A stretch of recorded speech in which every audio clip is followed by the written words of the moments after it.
But once United wins a game, you can bet you and your entire family's life that they will not win the next game, regardless of who they are playing. When Pogba came to Manchester United, that was a world-class player. Bruno Fernandes is mid. He's a one-man man leading blind people. He's trash. Not because you shout it doesn't mean it's correct. It's a fact. You said that Fernandes is trash because he's generating stats and this thing. The team is built around him. Do you think that if Pedri was in Manchester United... Shut up. Just shut up. Shut your mouth, my friend. Shut your mouth, you student. In this life, 3 things are inevitable. Thanos, Arsenal in second place, and Ruben Amorim getting sacked. Especially that third one. You know it's coming. It's not an issue of if, but a matter of when. And the question now is, who should replace him? This is CrossFire brought to you by Life's Corbett. I am Anishilo, Jimmy Anishilo, and I'm here with Tunde and Tosin to discuss the managerial issue at Manchester United. So, today, when Amorim gets sacked, who do you think should replace him? It depends on when he's getting sacked, and first of all, I have to say I don't think he's getting sacked. So which already impacts. You remember that when you were giving your sack race prediction before the season started, you nominated him. No, I spoke based on logic. He should have been sacked already, but it's clearly, if they've not sacked him by now, it means they've decided to commit to the bits, and they are okay with wherever he takes them. So I don't think he's getting sacked. So if he gets sacked right now, which manager is available to take over Manchester United? We are young, go from Amorim to Graham Potter. Miracles are happening. We are young guy at Southgate. Look, as long as it contributes to Manchester United misery, I don't have an issue with it. But maybe Ten Hag comes back. The point is that there are no. Maybe that's also one of the reasons that they've not signed him yet. There are not a lot of good options. Anybody you want to appoint, you would have to take from another club. The good young managers that are available right now, Sex Fabregas at Como, Antonio Raola at Bournemouth. Those are the kind of guys that would appeal to a club like Manchester United in terms of a potential replacement for Ruben Amorim. But that's Madugu will do a better job than what Ruben Amorim is doing. But like the point is that those guys are occupied at the moment, so United will have to, first of all, another reason they cannot sack him is financial reasons. If they sack him within the first year of his contract, they have to pay him 20 million. Not that United don't have 20 million, but why would you ruin our lives and we'll still not pay you 20 million? Maybe that's even why he's coaching rubbish, just to collect that severance package. He has made it. I have to give it to Amorim, and I think that at this point United have no choice but to stick with him. He has maintained that he even continues to use Sir Alex Ferguson as an example. That he knows it has not gone well so far, but he believes that with time things will pick up, and says Sir Alex too needed time, even though that was a different period of football. Nowadays nobody's going to give you 3-4 years to figure it out. Maybe United will, maybe they are finally deciding to chase the suffering and hope that they'll be better, by 2030. And so it seems like they're in this for the long haul. I don't know what they are doing. I'm happy as a non-United fan. I'm happy about this. Do you know what it is to win 1 game per month? As they beat Chelsea, I knew they were not beating this. That was their September win. Look, once United wins a game, which doesn't happen often, but once United wins a game, you can bet you and your entire family's life that they will not win the next game, regardless of who they are playing. Do you know how crazy? Like, do you know how insane that is? Like, yeah. So like, there's in my opinion, just stay where you are, Ruben Amorim. But if you have to sack him, then you have to go the route of someone that is familiar with the club. I would say, bring back Ole Gunnar Solskjaer. They probably had their best time under him anyway. At least their best post-Ferguson period was under Ole. They said he did not have tactics, but at least he was winning games and they were playing fast counter-attacking football. I would say bring back Ole Gunnar Solskjaer and just let him, at the very least, he's going to use the squad to their strength. He will play players where they're supposed to play. And United will win some, they will lose some. He will not finish 14th. So that already makes him a better option in my opinion. All right. So, Tosin, what about you? Who do you think should replace Amorim when or if he gets sacked? Manchester United, as a club, it breaks my heart. And I'm not even a Manchester United fan. But I can thank Manchester United fans for 2 of my Champions League titles. And they do not come off cocky or arrogant when we have discussions. And for me, actually, I've decided, you know what, I'm going to fix Manchester United. Like, I've gotten to the point whereby I'm going to fix this club. I think like they've suffered enough. I felt that Ruben Amorim, obviously, you bring in a young manager, fresh blood, but this guy is just a daft person.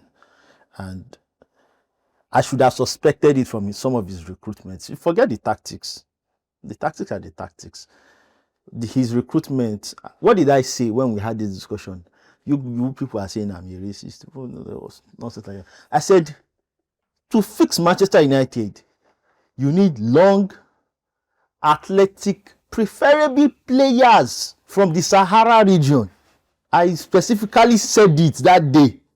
We talked about, but you know what? They need to make a coaching change.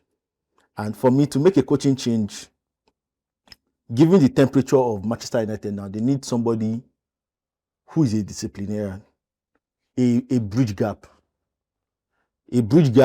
that can actually do the job. Is either they go for a bridge gap or they pay maximum money to go and get somebody like Anthony Iraola, like Tunde said. I think that's like one of the bright young managers. Obviously, I saw Iraola play during his playing days at Athletic Bilbao. He was a fantastic right back.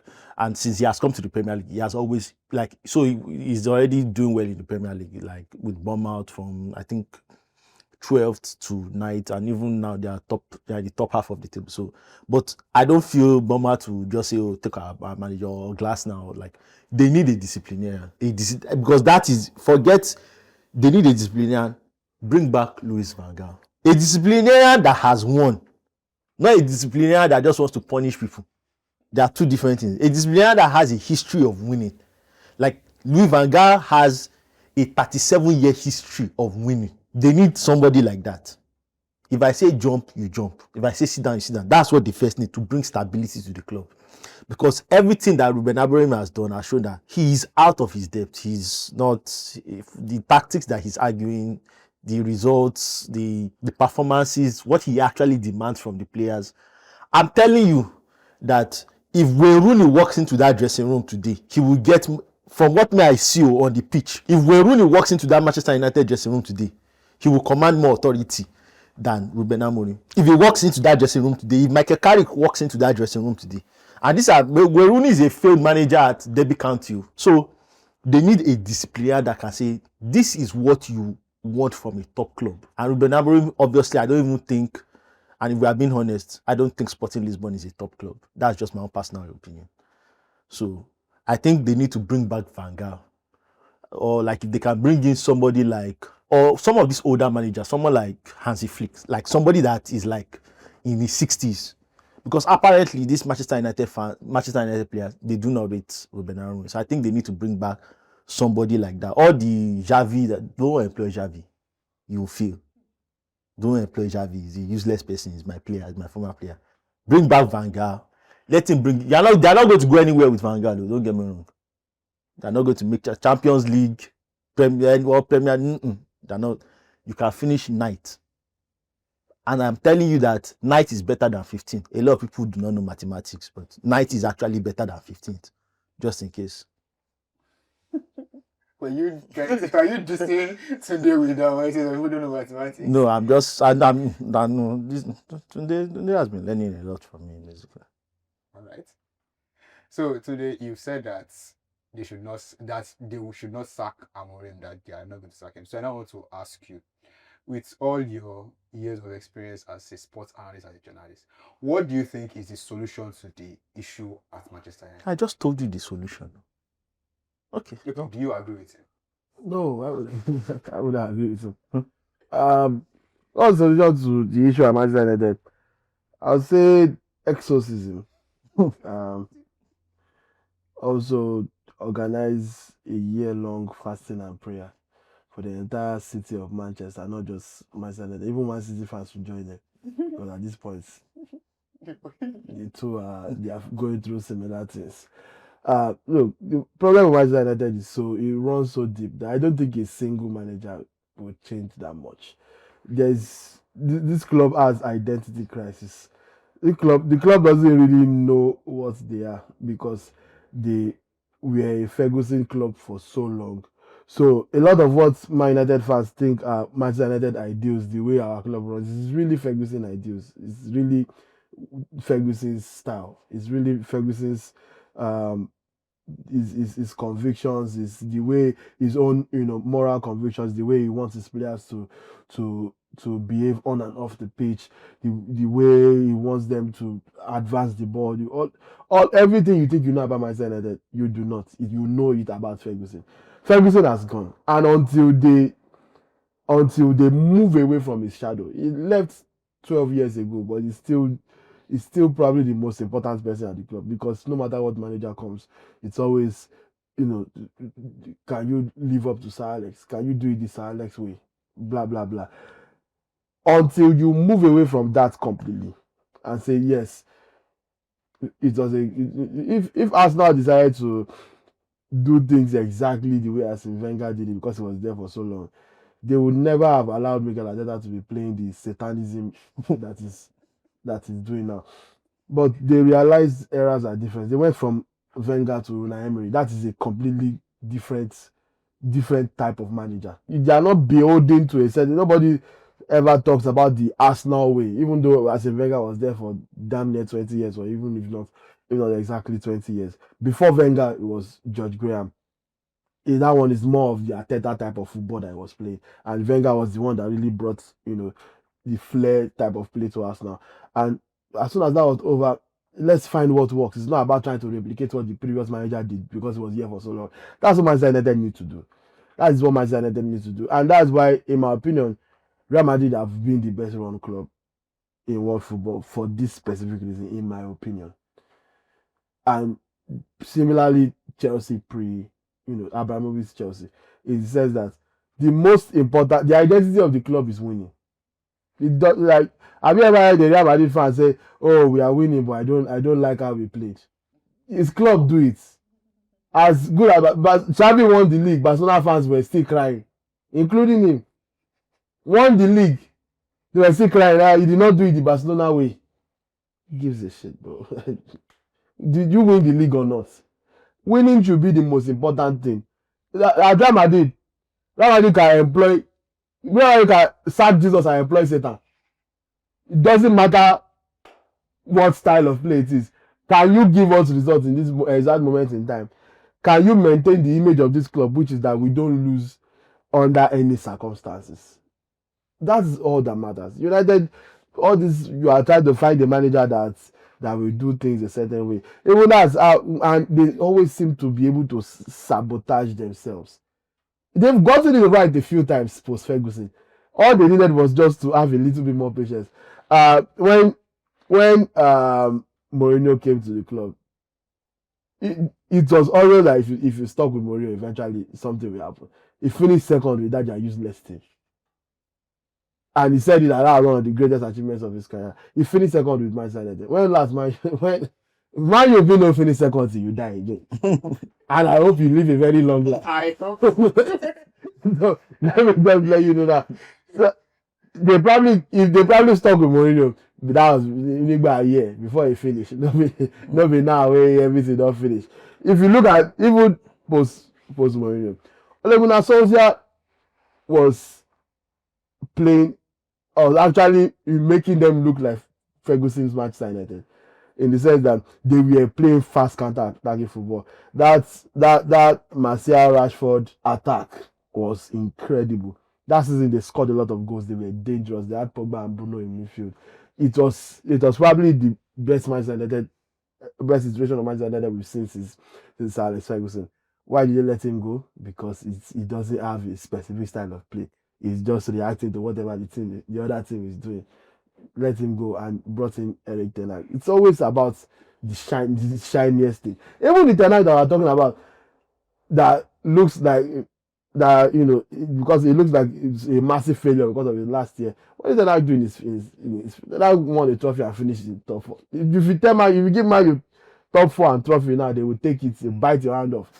So like a lot of the times, it's actually never as bad as it seems to Manchester United fans. They are just always restless. They always want the next shiniest new thing. They always, even the players that they always armed out of the club. When you say Rashford is not good enough, you Rashford go, blah blah blah. Rashford go, you sign Mbemo and Kunya.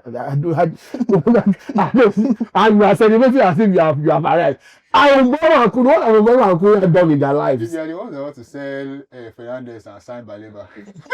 You want to sign Carlos Baleba for over 100 million. Baleba was supposed to be driving taxi in Ibadan. Was supposed to be driving Micra.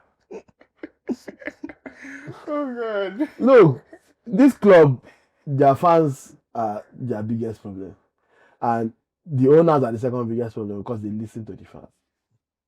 You can tell that Manchester United make decisions based on what their fans want. You can just tell, and because their fans are so mind-numbingly stupid. Do you know any wise Man United fan in real life?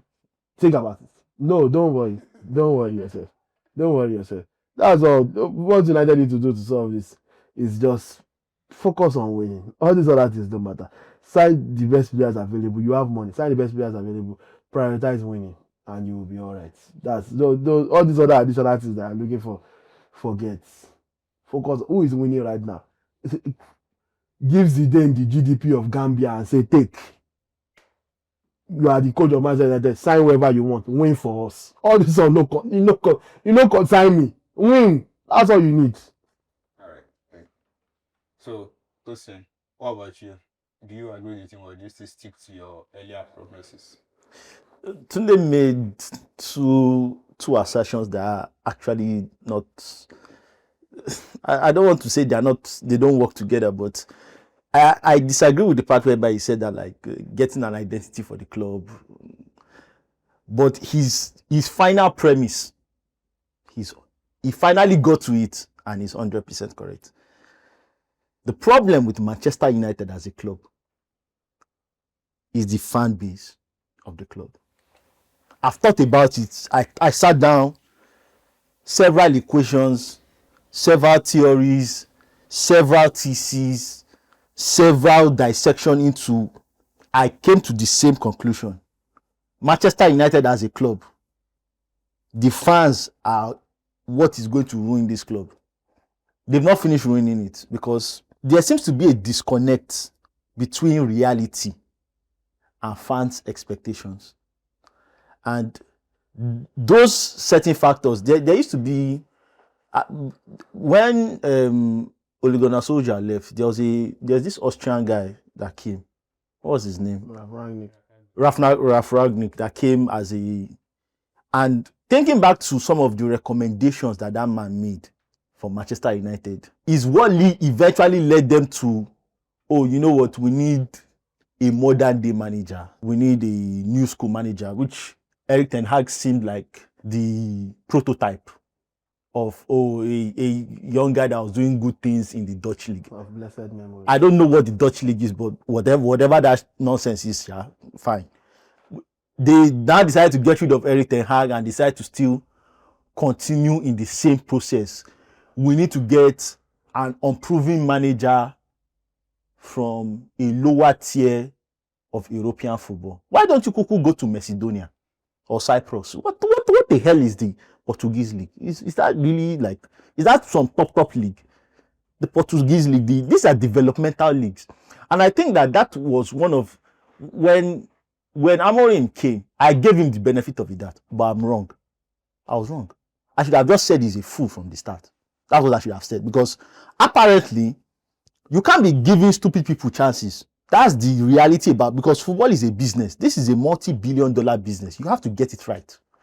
And maybe because I have standards for my club. So when I say that Xavi doesn't know what he's doing, Xavi doesn't know what he's doing. When we already have a base of talent, steady talent. Like when talking about a player like Pedri, when Xavi got there, Pedri was already nominated for the Ballon d'Or. Like was already one of the best midfielders in the world. We already had a base of like talented players. So when you spend 250 million and we are expected to win the league. The problem with Manchester United is that Manchester United does not even have a base of like semi-decent talent players. Like their best player, no, God forgive me, I mean this with all due respect, is mid. And that's Bruno Fernandes. I'm sorry I said it. He's mid. Shut up! We've been saying this nonsense since. No. Fernandes will walk into your starting lineup. Bruno Fernandes is trash. Bruno Fernandes is trash. He's trash. Bruno Fernandes He's trash. will start for your club. Bruno Fernandes Will start for your club. Bruno Fernandes is not as good as Casado. You are mentally idiot. Bruno Fernandes is not as good as Casado. Casamigo. He's not as good as Casado. You player going to start MC Oluomo. What's that on him? Daniel Omo. He said Bruno Fernandes. Let Manchester United come and beat for Daniel Omo. They should look. Let them come and beat for Daniel Omo and see. Fernandes would be your second best player or third best player immediately. Bruno Fernandes is shit, and the problem is this: when Bruno Fernandes came to Manchester United, that is, and I didn't realize it at the time, that was the significant precipitous drop in terms of when they started hyping Bruno Fernandes as a quality signing. That was when I knew that the standards of Manchester United are fun. But Why do you think? I didn't. No. The reason, wait. Let me tell you. And the reason why I didn't. We must have a Bruno Fernandes episode. No. And the reason why I didn't question it then was that, like, I don't like to offend people. People say, "Oh, this guy is good." I don't like to offend people. I don't, honestly. That's why I said that, like, I want to solve Manchester United. Let's start calling what it is. Quality players. When Pogba came to Manchester United, that was a world-class player. Bruno Fernandes is mid. He's a one-man leading blind people. He's trash. Not because you shout it doesn't mean it's correct. So we have a Bruno Fernandes. Write it down. We are having a Bruno Fernandes. If at the end of the day, if they play you in a creative position whereby the whole system, they got rid of Pogba for this fool now. But he creates. They got rid of when they put you in a creative position and they build the team around you. At the end of the day, you are going to generate stats now. But are your stats impactful? I promise you, the day the Arteta has wisdom and stops playing satanic football and takes Bukayo Saka from the left wing and puts him in a central position, you will see a new Saka. You will see a new level of creativity in your life. I'm telling you that this Bruno Fernandes is shit. He is shit. For you to start a new era of Manchester United, get rid of this bastard. Because things were going so well before Bruno Fernandes. Get rid of this bastard. He's an overrated piece of shit. Blind man leading, one-hand man leading the blind. That is the level of Manchester United, and they need to realize. The editor will go suffer. I want to ask you a question before we round up. You said that Fernandes is trash because he's generating stats and this thing. The team is built around him. Do you think that if Pedri was in Manchester United, You don't I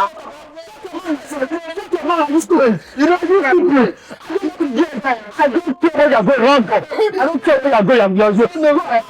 As long as you put Pedri and Bruno Fernandes, you should not put them in the same status together. feel that if it was Round up. was supplying Round up. Rasmus Højlund, Nonsense. Nonsense. That you see the problem of Manchester United. alright, so we have come to the end of this episode. So Tosin has dropped the bombshell. Bruno Fernandes is trash. Do you guys agree with him or not? Let us know your thoughts in the comments. I am Jimmy Anishileo, and this is Crossfire, brought to you by Life's Comments.